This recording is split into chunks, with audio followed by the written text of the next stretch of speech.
So, welcome back to another episode with the Unspecialist. I know it's been a hell of a long time since I last dropped a video, but let's break that duck of videos. I mean, a lot has happened since then, COVID-19 especially.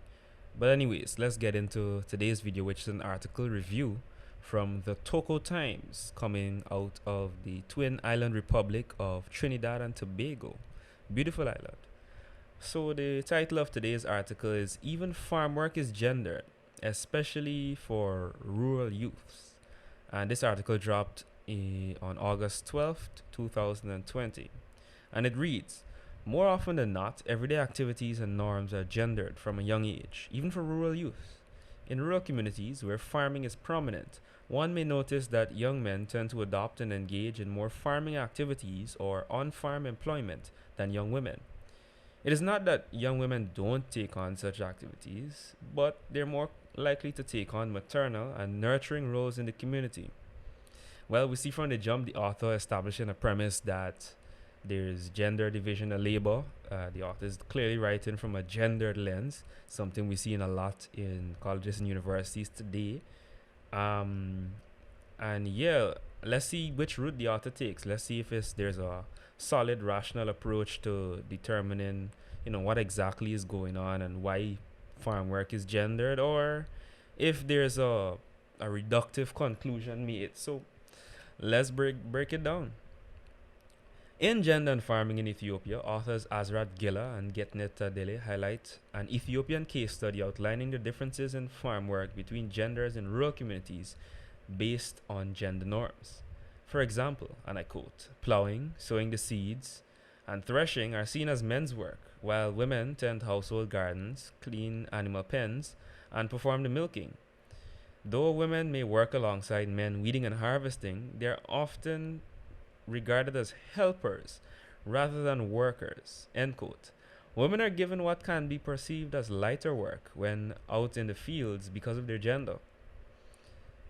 All right, I think I see, and we all can see at this point where this is going. I mean, you associate it back to the first paragraph where it says men are engaged in more on farm employment and women are expected or engaged in more maternal and nurturing roles in the community. And as far as I can see, yeah, the author is right. I mean, traditionally and just based on biology, you're going to want the women doing the maternal and nurturing roles in the community, and you're probably going to want the men doing the more on farm physical labor.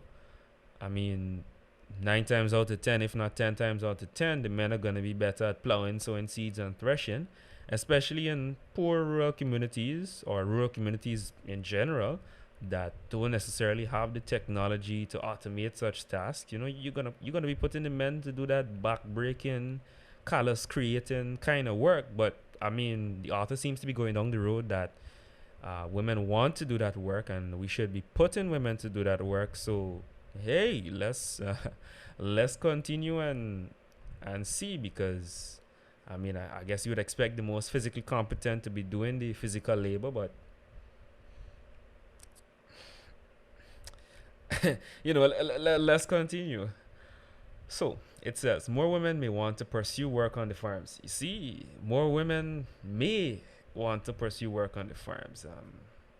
Listen, ladies, if you want to be doing more work on the farms, plowing, sowing seeds and threshing. Listen, you know what? I'm gonna include a video of what a man plowing looks like. And ladies, if you want to do that, let me know in the comments. I'm gonna clip that in. But anyways, more women may want to pursue work on the farms, but the difference in the availability of resources to both genders makes it more difficult for young women to begin their own farming practices. In some cultures, mainly young men in rural communities are gifted assets upon marriage. These assets are most likely geared towards farming in hopes of earning a living, whereas young women are left to depend on their husbands for income. Now, the first problem I see here is that it says in some cultures, not most cultures or all cultures, but all right, so in some cultures, young men are gifted assets upon marriage in hopes of starting a farming enterprise, and the women are left to depend on their husbands. I mean, think of the most traditional dad you can think of. I don't think a dad 100 years ago is going to be handing his daughter off to a man that's going to put her ass, out in the field to work. That doesn't make sense to me, and I don't think that would have made sense to him.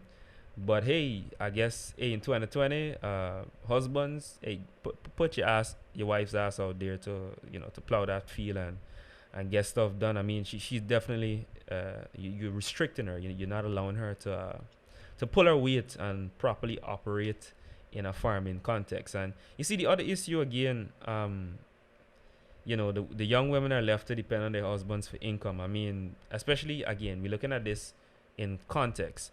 You go back, that's what was traditionally expected, and again, you wouldn't really expect, especially in those times with less technological advancement, you wouldn't expect a woman to be getting out there and plowing and sowing seeds unless she absolutely had to.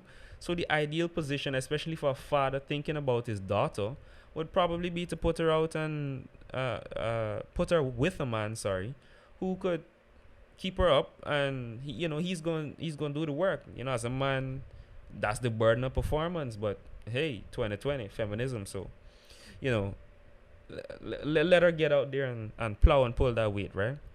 Anyways, another resource predominantly afforded to young men rather than women in rural communities is training and education in the field, as suggested by Ingebrigt Johansson and Joha Korkoya, improving the situation of women in rural society.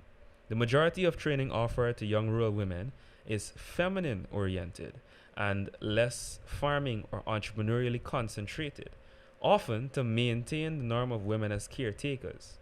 Rural young men, on the other hand, enjoy the luxuries of learning how to develop skills needed for expertise in farming practices and becoming profitable in doing such. This creates a further divide in the ability for women to engage in farm work because of their gender. And you know what? The author is right. Because of their gender, uh, the men are taught these skills and the women are taught other skills. Um, I guess you could make it more equitable by teaching the women the skills too, but I mean, in outright competition between the two, I'm guessing you'd expect the more physically competent to perform better at the physical roles, and at that point, the differentiating factor or potential equalizer might be the entrepreneurial skills. But at the end of the day, you still have to produce to compete. So I'm gonna place my bets on the man 9 times out of 10, but hey, again, it increases the divide just because of the gender. I mean, how the article is putting it, and I guess how you'd see it a lot coming over from persons who, cling to certain ideologies. You're gonna see them say, hey, because we're women, we're being pushed or prevented from doing these things. When, if you look at this, you're gonna see it's just, basic biological sense. You're gonna have the man plowing, sowing seeds, and threshing, and you're less likely to put women in those roles. I mean, for peace sake, we in 2020, we should be looking to automate these processes anyway. But I guess, hey, you want more women participating in this kind of work, and apparently there's a lot of women who want to sign up for hard farm labor. I'm trying to think of the last time that men and women, were highly participating in hard farm labor together. I really got to think about this one. I wonder.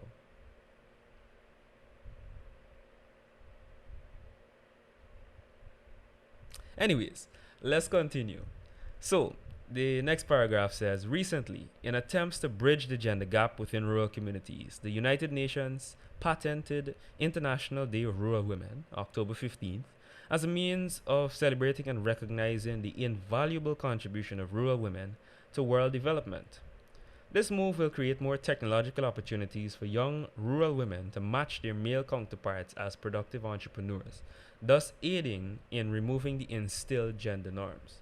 Now, let's look at the instilled gender norms. So far, we haven't seen any significant problems in the gender norms as presented above in the article. I mean, you'd expect again the more physically competent to do the physical work, and the women to do as best as they can with what they can, given the circumstances. But I'm thinking in 2020 we should probably be looking to automate this as much as possible, and cut as much human labor out of it, regardless of gender. But again, I mean, hey, I guess power to the rural women, ladies. I guess rural ladies, if you're watching this video, let me know how that plowing and threshing is working out for you. I hope it's treating you, your body well. I mean, I guess men want to see women with callous hands, doing callous creating,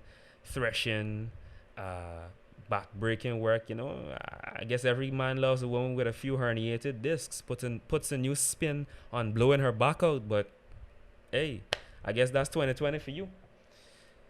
Let's continue. In how are youth faring in the labor market, evidence from around the world, fires in other states, regardless of sector or country context, young men are more likely to be employed than young women. This, a result of sexism, is due to the fact that women and their contributions are often valued as less, with little to no space in the working world.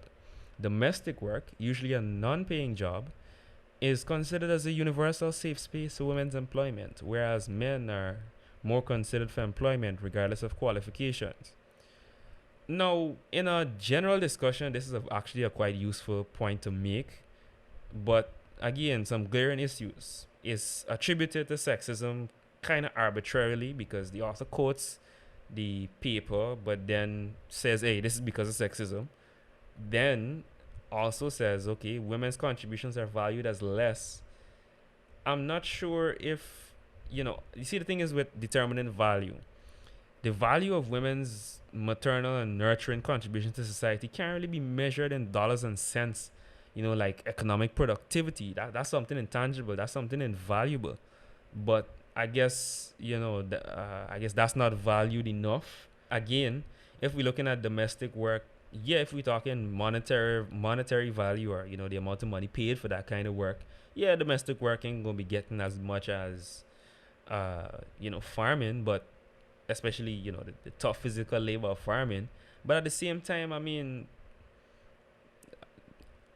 we can all agree that plowing the fields and threshing and that kind of labor is a lot more physically demanding and even dangerous than domestic work. But again, it's clearly a oppressive position for women, and it seems that we need to seek to change and improve the situation.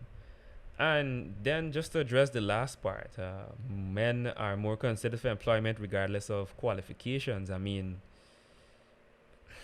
I really don't know what to say about that one, because I know for sure in 2020 in the West, we're seeing more women enrolled in universities, more women than men often graduate in universities, um, more women getting different posts and positions, especially due to policies designed to quote unquote correct these instilled gender norms. But I guess there's a lot of room left for women to get out there in the farm. So, ladies, if you're unemployed in 2020, you can't find a job, just know that there's a job on a farm for you. This article is letting you know that. So yeah, there's jobs waiting for you on the farm. Get out there, plow. You're probably gonna have to lose those nails and all that extra stuff, but hey, there's a job on a farm for you for sure. So get out and get it, man. All right, let's close this out. Essentially, to give birth to a rural and structural transformation, the playing field for both young rural men and women must be further leveled to ensure the success of rural communities. And yeah, I mean, if I'm a government looking at this, I'm gonna be smiling because hey, more women, more taxes, more GDP, better economy. On the back end, this is a win for me at least.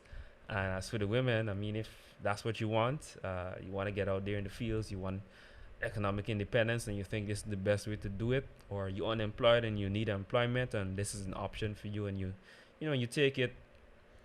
I think this is gonna be a good solution. So in the comments, I'm just gonna ask you guys to do something really simple.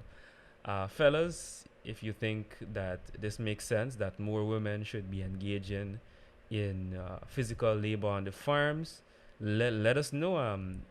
If you're supporting the empowerment of women, because I think everybody should have an equal right to getting a hernia. Everybody should have an equal right to getting bitten by a snake in the field. I mean, come on, that's an excellent opportunity for anybody, right? So, yeah, all in favor, let us know in the comments. And no, I'm just gonna thank you guys for watching the video today. This is the Unspecialist signing out. Peace.